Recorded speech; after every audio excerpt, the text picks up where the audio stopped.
Hello Rama Tamil விவாஸ்க்கு hi. நாம இன்னைக்கு பாய்ஸ் பாரடைஸ் 6th பார்ட்டில் என்ன நடக்குதுன்னு பார்க்கலாம். லாஸ்ட் பார்ட்டில் பார்த்தோம்னா நிஷாவும் ராயும் ஹக் பண்ணிக்கிட்டு இருந்த ஃபோட்டோவை யாரோ பப்ளிஷ் பண்ணியிருப்பாங்க. அதனால நிஷா ஷீயை சந்தேகப்பட்டுட்டு பிரேக்கப் பண்ணியிருப்பாங்க. அதுக்கப்புறம் ராயும் நிஷாவோட ஃப்ரெண்டுன்ட்டு இவங்க 4 பேருமே டேட்டிங் போகிறோன்னு சொல்லிட்டு டேட்டிங்காக கிளம்பியிருப்பாங்க. டேட்டிங்க்கு வந்தவங்க மாலில் புக்ஸ் எல்லாம் பார்த்துக்கிட்டு இருப்பாங்களா. அப்போ நிஷா புக்ஸ் எல்லாம் பார்த்துக்கிட்டு இருக்கக்குள்ள ராய் மறைஞ்சிருந்து வந்து பயமுடுத்துறாரு. அவரை பார்த்த உடனே இதை பாரு, எனக்கு இந்த புக்ஸ் ரொம்ப பிடிக்கும், இதில் உள்ள ஸ்டோரிஸும் எனக்கு ரொம்ப பிடிக்கும்னு சொல்லி பேசிக்கிட்டு இருப்பாங்களா. இந்த சைடே அதே போல் புக்ஸ் எல்லாம் எடுத்து பார்த்துக்கிட்டு இருப்பாரு. அப்போ நிஷா ஃப்ரெண்ட் அங்கே வந்துடுறா. சொல்கிறாரு, இந்த புக்ஸ் எல்லாம் நான் உனக்காக செலக்ட் பண்ணியிருக்கேன், இது உன்னோட பர்சனாலிட்டிக்கு ரொம்ப சூட்டபிளாக இருக்கும், அதனால இதை நீ படின்னு சொல்லிட்டு அவள் கையில் கொடுக்குறாரு. அந்த பொண்ணு அதை வாங்கி பார்த்துக்கிட்டு இருப்பாளா. அப்போ அவருக்கு நிஷாவோட ஃப்ரெண்டை நிஷா மாதிரியே நினச்சிக்கிறாரு. இந்த சைடு நிஷா ஷீயாவை நினச்சிக்கிறாங்க. இந்த இடத்துல ஷீ மட்டும் இருந்திருந்தானா எவ்வளோ ஹாப்பியாக இருந்திருக்கும் அப்படின்னு சொல்லிட்டு யோசிச்சுக்கிட்டு இருக்காங்க. நமக்கு இதில் இருந்தே தெரியுது ஒருத்தருக்கு ஒருத்தர் ரொம்பவே மிஸ் பண்ணிக்கிறாங்க, ரொம்பவே லவ் பண்ணுறாங்க. அதுக்கப்புறம் இவங்க 4 பேரும் டேட்டிங் முடிச்சுட்டு வீட்டுக்கு வருவாங்க. அஞ்சன் ஃபுல்லாக சமைச்சு வச்சுருப்பாரு, நிறைய டிஷ்ஷஸ் எல்லாம் சமைச்சு வச்சுருப்பாரா. அதை பார்த்துட்டு நிஷா ஃப்ரெண்டு கேட்குறா, என்ன இவ்வளோ தூரம் நீங்கள் நிறைய சமைச்சு வச்சுருக்கீங்க, அப்படி என்ன இன்றைக்கி ஸ்பெஷல் டே அப்படின்னு சொல்லி கேட்குறதுக்கு, நீங்கள் முதல்ல சாப்பிட ஆரம்பிங்க, அதுக்கப்புறம் உங்களுக்கு தெரிய வரும் அப்படின்னு சொல்லிக்கிட்டு இருக்காரா. அப்போ ஷீ என்ன பண்ணுறாரு, நிஷாவை வெறுப்பேற்றணுங்கிறதுக்காக நிஷா ஃப்ரெண்டுக்கு நீ இதை சாப்பிடுன்னு அவர் தட்டில் இருக்கிறதெல்லாம் எடுத்து போட்டுக்கிட்டு இருப்பாரு. நிஷா ஷீயை வெறுப்பேற்றணுங்கிறதுக்காக உனக்கு ரொம்ப பசிக்கும் இல்லை ராய், இதை நிறைய சாப்பிடுன்னு சொல்லிட்டு அவங்க எடுத்து போட்டுக்கிட்டு இருக்காங்க அவரோட தட்டில். அதுக்கப்புறம் ஒரு கட்டத்துக்கு மேலே போயிட்டு 2 பேரும் என்ன பண்ணுறாங்கன்னா ஒருத்தருக்கு ஒருத்தர் ஜெலஸ் ஆக்கிக்கணுங்கிறதுக்காக அவங்கவுங்க பார்ட்னருக்கு ஊட்டி விடலாம் ஆரம்பிச்சிடுறாங்களா. அந்த நேரம் பார்த்து நிஷா அம்மா அங்கே வந்துடுறாங்க. அவங்கள பார்த்த உடனே எல்லாருமே ஷாக் ஆகிடுறாங்க. அவங்க வந்த உடனே நான் என் மருமகன் கூட சாப்பிட்றதுக்காக வந்தேன் அப்படின்னு சொல்லிட்டு உள்ளே வருவாங்களா. உடனே இடத்த மாற்றிக்கிட்டு நிஷா கிட்ட வந்து உட்காந்துடுறாரு.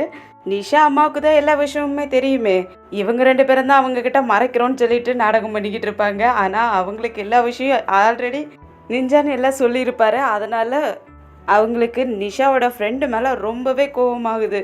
நிஷா ஃப்ரெண்ட் அவங்க முறைச்சி பார்த்துட்டு அவளை குத்தி காட்டுற மாதிரியே சில விஷயங்கள்லாம் பேசுவாங்களா. அதுக்கப்புறம் நிஷா கிட்ட என் பொண்ணு எப்போவுமே சேடாக இருக்கிறது எனக்கு சுத்தமாக பிடிக்காது, அவள் எப்போவுமே ஹாப்பியாக இருக்கணும் அப்படின்னு சொல்லிக்கிட்டு, உங்கள் 2 பேத்துக்குள்ளே எதுவும் பிரச்சனை இருந்துச்சுன்னா என்கிட்ட சொல்லுங்கள், நான் அதை உங்களுக்கு சரி பண்ணுறேன் அப்படின்னு சொல்கிறாங்களா. இல்லை அப்படிலாம் இல்லைன்னு 2 பேருமே சமாளிக்கிறாங்க. அதனால் சரி அப்படின்னா நீங்கள் எனக்கு திரும்பவும் ப்ரூஃப் பண்ணி காட்டுங்க அப்படின்னு சொல்லி கேட்குறாங்க. அதை கேட்டவுடனே ராய்க்கும் நிஷா ஃப்ரெண்டுக்கும் ரொம்பவே ஷாக் ஆகிடுது.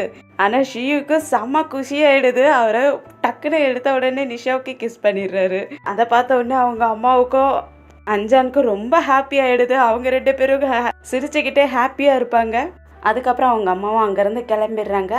அடுத்த நாள் நிஷாவுக்கு அவங்களோட ப்ராஜெக்ட்லாம் சப்மிட் பண்ணி ஆகணும். அப்போ தான் அவங்க கிராஜுவேட் ஆகுவாங்க. அதனால அர்ஜென்ட்டாக எழுந்திரிச்சு கிளம்பிட்டு வெளியே வருவாங்களா. ஃபுல்லாக ரிப்போர்ட்டர்ஸாக வந்து நின்றுக்கிட்டு இருப்பாங்க. அவங்கள பார்த்த உடனே அவங்க பயந்து போயிட்டு திரும்ப உள்ளே போயிடுறாங்க. உள்ளே வந்துட்டு இப்போ என்ன பண்ணுறது, நம்ம எப்படியாவது காலேஜுக்கு போயாகணுமே, அப்போ தானே கிராஜுவேட் ஆக முடியும் அப்படின்னு சொல்லிட்டு யோசிச்சுட்டு என்ன முடிவு எடுக்கிறாங்கன்னா ஜன்னல்லேருந்து குதிச்சு பின் வழியாக போயிடலாம் அப்படின்னு சொல்லிட்டு யோசிச்சு ஜன்னலில் குதிக்க போவாங்களா. அப்போ ஷீ வந்து பிடிச்சிட்டு இனி என்ன பண்ணிக்கிட்டு இருக்க, எதுக்காக ஜன்னல் வழியாக குதிக்கிறேன்னு சொல்லி கேட்க, நான் என்ன பண்ணுறது, நான் கிராஜுவேட் ஆகணும், நான் போய் ப்ராஜெக்டெல்லாம் சப்மிட் பண்ணி ஆகணும், இங்கே ரிப்போர்ட்டர்ஸாக கூடி இருக்காங்க, அதனால தான் அப்படி பண்ணேன்னு சொல்கிறாங்களா. சரி கவலைப்படாத, அவங்க கொஞ்ச நேரம் வெயிட் பண்ணிவிட்டு அவங்களே போயிடுவாங்க, நான் அதுக்குள்ளே ட்ரெஸ் மாற்றிக்கிறேன், அது வரைக்கும் நீ என் ரூம்லேயே இருந்துக்க, நான் இந்த ட்ரெஸ் மாற்றிக்கிறேன், அதுக்கப்புறம் நம்ம போகலாம் அப்படின்னு சொல்லிட்டு ட்ரெஸ் மாற்ற போவாரா. உடனே நிஷா இருந்துட்டு சரி ட்ரெஸ் மாற்றிக்க, ஆனால் என் பக்கத்துலலாம் வரக்கூடாது அப்படின்னு சொல்லுவாங்களா. ஏன் என்னை பார்த்தா பயமாக இருக்கா, நான் என்னத்துக்கு உன்னை பார்த்து பயப்படணும், போய் நல்ல ட்ரெஸ்ஸை போட்டுக்கிட்டு வா, இப்படி வந்து நிற்காத அப்படின்னு சொல்கிறாங்களா. என்ன நான் நல்ல ட்ரெஸ் போடலன்னு பார்த்துக்கிட்டு இருக்கியா, அப்படின்னா நீ என்னை நோட் பண்ணிக்கிட்டு தான் இருக்கியான்னு சொல்லி கேட்டுக்கிட்டே பக்கத்தில் போவாரா. அவங்க பயந்து போயிடுறாங்க, அப்படியே பெட்டில் விழுந்துடுறாங்க. அவர் டீஸ் பண்ணுறதுக்காகவே பக்கத்தில் போகிறாரு. பக்கத்தில் போய்கிட்டு என்னை பார்க்கணும்னா பார்த்துக்கு அப்படின்னு சொல்கிறாரா. எனக்கெல்லாம் ஒன்றும் பார்க்கணுன்னு அவசியம் இல்லை, நீ போன்னு சொல்லி துரத்தி விடுறாங்க. ஆனால் ஷீ என்ன பண்ணுறாருன்னா அவர் போட்டிருக்க அந்த கோட்டை மட்டும் கழட்டி காட்டிடுறாரு. அவங்க பயந்து போய் கண்ணை மூடிக்கிறாங்க. அதுக்கப்புறம் கொஞ்ச நேரம் கழிச்சு கண்ணை திறந்து பார்ப்பாங்க. ஷீ அப்படியே தான் நிற்பாரு. ஆனால் ஷீ உள்ள ட்ரெஸ் போட்டுட்டு தான் நிற்பாரா. அதுக்கப்புறம் சரி சரி போயிட்டு ட்ரெஸ்ஸை மாற்று, உன்ன மாதிரி ஆம்பளை பிள்ளைங்க யாராவது இந்த மாதிரி பிங்க் கலர்லலாம் ட்ரெஸ் பண்ணுவாங்களா, போய் ட்ரெஸ்ஸை மாற்றிக்கிட்டு வா அப்படின்னு சொல்கிறாங்களா. அதுக்கப்புறம் ஷீயும் ட்ரெஸ்ஸை மாற்றிக்கிட்டு வந்து உட்காருவாரா. நிஷாவும் அவரையே பார்த்துக்கிட்டு இருப்பாங்க. என்ன அப்படி பார்க்குற, ஏன் நான் ரொம்ப அழகாக இருக்கேனான்னு சொல்லி கேட்க, அப்படிலாம் ஒன்றும் இல்லை, தேவையில்லாதெல்லாம் பேசாத அப்படின்னு சொல்கிறாங்களா. இல்லை இல்லை, என்னை ரொம்ப ரொமான்டிக்காக பார்க்குறேன், எனக்கே வெக்கமாக இருக்குது. சரி விடு, அப்படின்னா நான் நல்லாவே இல்லைன்னா எதுக்காக என்னை எப்படி பார்த்துக்கிட்டு இருக்க. அதுக்கு நிஷா சொல்கிறாங்க, உன்னை பார்த்தா அப்படி ஒன்றும் வெக்கப்படுற மாதிரிலாம் ஒன்றும் தெரியலையே அப்படிங்கிறாங்களா. அதனால் ஷீ என்ன பண்ணுறாரு, நிஷாவோட கையை எடுத்து அவரோட நெஞ்சில் வச்சுட்டு, கேளு, என்னுடைய இது எந்த அளவுக்கு துடிக்குதுன்னு பாரு, என்னை எந்த பொண்ணும் இந்த அளவுக்கு பார்த்ததில்ல, இதில் உனக்கு என்ன ஃபீல் ஆகுது அப்படின்னு சொல்லி கேட்க, அதுக்கு நிஷா சொல்கிறாங்க, அப்படிலாம் ஒன்றும் கிடையாது, நீ அதிகமாக யோசிக்காத அப்படின்னு சொல்ல, இல்லை இல்லை அப்படிலாம் இல்லை, ஒரு மனுஷங்கிட்ட 2 விஷயத்தை வச்சு மட்டும் நாம் உண்மையை கண்டுபிடிக்கலாம். ஒன்று அவனுடைய கண், இன்னொன்று அவனுடைய மனசு. இது 2மே யாருக்கிட்டையும் போய் சொல்லாது, அது 2மே எப்போயுமே உண்மையை தான் சொல்லும் அப்படின்னு சொல்கிறாரா. அதை கேட்டவுடனே அவங்க கொஞ்சம் ஷாக் ஆகிடுறாங்க. அப்படியே ஷீயே பார்த்துக்கிட்டு இருப்பாங்களா, ஷீயும் நிஷாவே பார்த்துக்கிட்டு இருப்பாரு. அதுக்கப்புறம் அவங்க முகத்தில் இருக்கிற முடியை விளக்குற மாதிரி போயிட்டு பக்கத்தில் போயிட்டு கிஸ் பண்ணுற மாதிரி போயிடுவார். நிஷாவும் கொஞ்ச நேரம் அமைதியாக இருப்பாங்க. அதுக்கப்புறம் சுதாரிச்சுட்டு அவரை தள்ளி விட்டுட்டு எழுந்திரிச்சு நின்றுறாங்க. சரி சரி நேரம் ஆயிடுச்சு, நம்ம போய் ஆகணும்னு சொல்கிறாங்களா. உடனே ஷீ எழுந்திரிச்சிட்டு, நியூஸ்லலாம் ராய் கூட உன் பேர் சேர்ந்து வந்திருக்கலாம், ஆனால் இனிமேல் எல்லா நியூஸ்லேயும் உன்னோட பாய் ஃப்ரெண்டு நான் தான் வருவேன் அப்படின்னு சொல்கிறாரா. அப்படின்னு சொல்லிக்கிட்டே கையை நீட்டுவார். அவங்களும் கொஞ்சம் ஷாக் ஆகி பார்த்துக்கிட்டே அப்படியே கையை கொடுத்துட்றாங்க. அதுக்கப்புறம் 2 பேரும் வெளியவும் வந்துடுறாங்க. வெளியே ரிப்போர்ட்டர்ஸ் எல்லாம் வெளியே போகவே இல்லை, அப்படியே நின்றுட்டே இருந்துட்டு நிஷாவை பார்த்த உடனே கேட்க ஆரம்பிச்சிடுறாங்களா. அதனால ஷீ சொல்கிறாரு, நிஷா ராயோடைய கேர்ள் ஃப்ரெண்ட் கிடையாது, அவள் என்னுடைய லவர், அவங்க கூட சும்மா என் ஃப்ரெண்டுக்கு ஹெல்ப் பண்ணுறதுக்காக தான் சுற்றிக்கிட்டு இருந்தான், நீங்கள் தேவையில்லாத எழுதாதீங்க அப்படின்னு சொல்கிறாரா. ஆனால் எல்லா ரிப்போர்ட்டர்ஸும் என்ன பண்ணுறாங்கன்னா, ப்ரூஃப் வேணும்னு கேட்டுட்ருக்காங்க. அப்படிலாம் ஒன்றும் கிடையாது, நீங்கள் போய் சொல்கிறீங்க அப்படின்னு சொல்ல, உடனே ஷீ என்ன பண்ணிடுறாருன்னா நிஷாவை எழுத்து வச்சு கிஸ் பண்ணிடுறாரு எல்லாருக்கும் முன்னாடியே. அதுக்கப்புறம் கொஞ்சம் ஓவராக போயிட்டு என்ன பண்ணிடுறாரு, பேண்ட்டை கழட்டிட்டு அவருடைய வாட்டர்மெலன் போட்டு அண்டர்வேரோட காட்டிக்கிட்டு இருக்காரா. அதுக்கப்புறம் அது அவர் பண்ணதை நினச்சி அவருக்கே ரொம்ப எம்பாரசிங் ஆகிடுது. ரொம்ப அவமானமாக இருக்கே அப்படின்ட்டு மூஞ்சிகளை கையை வச்சுட்டு உட்காந்துருக்காரு. நிஷாவுக்கு சிரிப்பு தாங்க முடியல, செம்ம சிரிப்பாக சிரிச்சுக்கிட்டு இருக்காங்க. அதனால ஷீ கோவமாயிடுறாரா.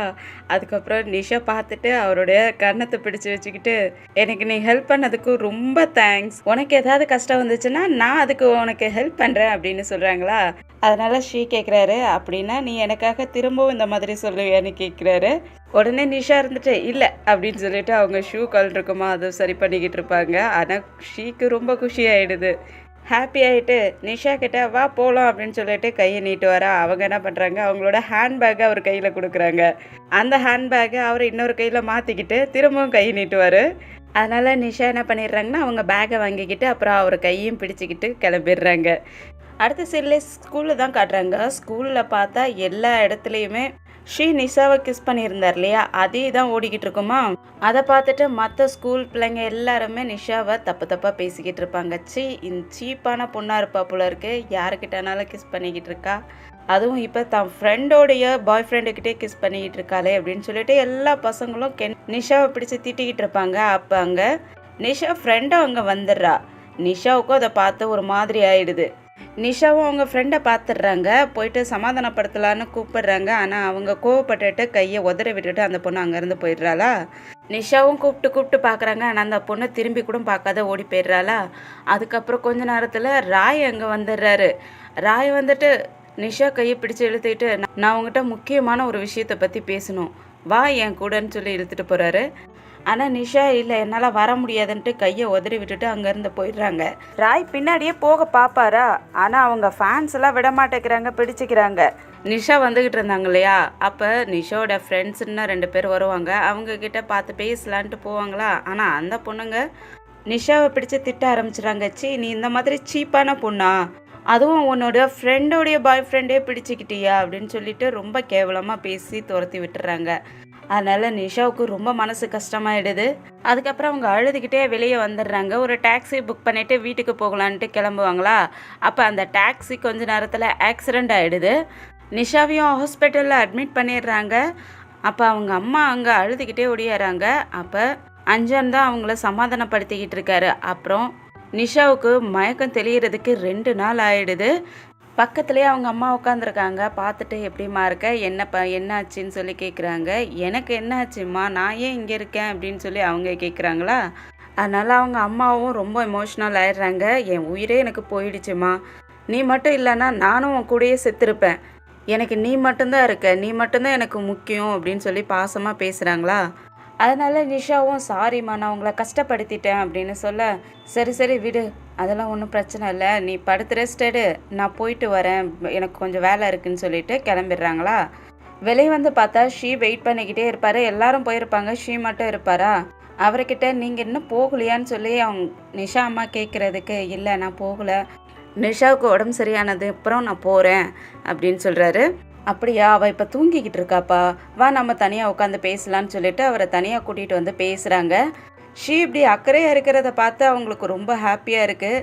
அதனால் ஷீ கிட்ட சொல்கிறாங்க, எனக்கு ரொம்ப ஹாப்பியாக இருக்குப்பா, என் மகளை பார்த்துக்கிறதுக்கு என்ன இல்லாத இன்னொரு ஆளும் இருக்காங்கன்னு தெரிஞ்சதுக்கப்புறம் எனக்கு ரொம்ப ஹாப்பியாக இருக்குது. அதுக்கப்புறம் நீங்கள் 2 பேருமே லவர்ஸ் மாதிரி ஆக்டிங் தானே பண்ணிக்கிட்டு இருக்கீங்க, அது எனக்கு நல்லாவே தெரியும், இனிமேல் அந்த மாதிரி பண்ண தேவையில்லை அப்படின்னு சொல்கிறாங்களா.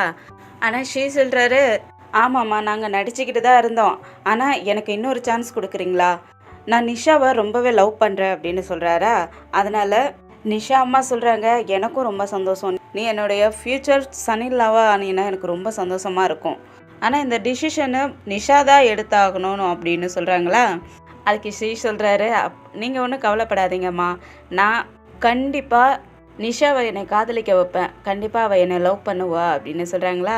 அதை கேட்டவுடனே அவங்களுக்கு ரொம்ப ஹாப்பி ஆகிடுது. ஷீயோட கையை பிடிச்சிக்கிட்டு தேங்க்ஸ் சொல்லிக்கிட்டு இருக்காங்க. அப்படியே அடுத்த நாள் காட்டுறாங்க. ஷீ ட்ரெஸ் சேஞ்ச் பண்ணிட்டு வந்துட்டு நிஷாவுக்கு பக்கத்துலேயே உட்காந்துட்டு படிச்சுக்கிட்டு இருப்பாரு. நிஷாவும் நல்லா தூங்கி எழுந்திருப்பாங்க. பக்கத்தில் ஷீ இருக்கிறத பார்த்துட்டு, நீ இங்கே தான் இருக்கியான்னு சொல்லி கேட்குறாங்க. அதனால உடனே ஷீ எழுந்திரிச்சு அவங்கள உட்கார வைக்கிறதுக்காக ஹெல்ப் பண்ணுறாரு. அதுக்கப்புறம் தண்ணி குடிக்கிறதுக்கு ஹெல்ப் பண்ணுறாரு. அதுக்கப்புறம் இப்போ உனக்கு எப்படி இருக்குது, நல்லா இருக்கியான்னு சொல்லி கேட்குறாரா.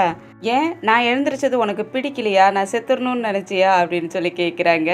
அதனால் அந்த பேச்சை அப்படியே அவாய்ட் பண்ணிவிட்டு, இந்த ஆக்சிடெண்ட் எப்படி நடந்துச்சுன்னு உனக்கு தெரியுமா, இது யாரோ வேணும்னே இந்த ஆக்சிடெண்ட்டாக பண்ணி வச்சாங்க அப்படின்னு சொல்ல, அதை கேட்டவுடனே நிஷா ஷாக் ஆகிடுறாங்க. நீ என்ன சொல்ல வரேன்னு சொல்லி கேட்க, இந்த ஆக்சிடெண்ட்டுக்கு காரணம் யாரோ கார் மேலே கல்லை வீசி எறிஞ்சிருக்காங்க, அதனால தான் அந்த கார் ஆக்சிடெண்ட் ஆனிச்சு அப்படின்னு சொல்கிறாரா. அதை கேட்டவுடனே நீ என்ன சொல்கிற, எதுக்காக யாரோ கல் எறியணும், அப்படிலாம் எதுவும் நடந்திருக்காது, நான் யாருக்கும் எந்த துரோகமும் பண்ண கிடையாது, நான் யாருக்கிட்டையும் சண்டை போட்டதும் கிடையாது, அப்படி இருக்கக்குள்ள என்ன யார் இப்படி பண்ணுவாங்க, நீ கண்டதே யோசிக்காத, இது கோஇன்சிடெண்ட்டாக இருக்கலாம்ல அப்படின்னு சொல்கிறாங்களா. அதோட தான் இந்த எபிசோடு முடியுது.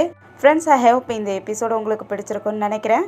ஃப்ரெண்ட்ஸ், நிஷாவை கொலை பண்ணுறதுக்காக யார் ட்ரை பண்ணுறா, ஷீ சொல்கிற மாதிரி உண்மையாலுமே யாரோ தெரிஞ்சு தான் அந்த ஆக்சிடெண்ட்டாக பண்ணி விட்டுருப்பாங்களா, இல்லை நிஷா சொல்கிற மாதிரி இது கோஇன்சிடெண்ட்டா, நீங்கள் என்ன நினைக்கிறீங்கன்ட்டு கமெண்ட்டில் சின்னதாக கமெண்ட் பண்ணிவிடுங்க.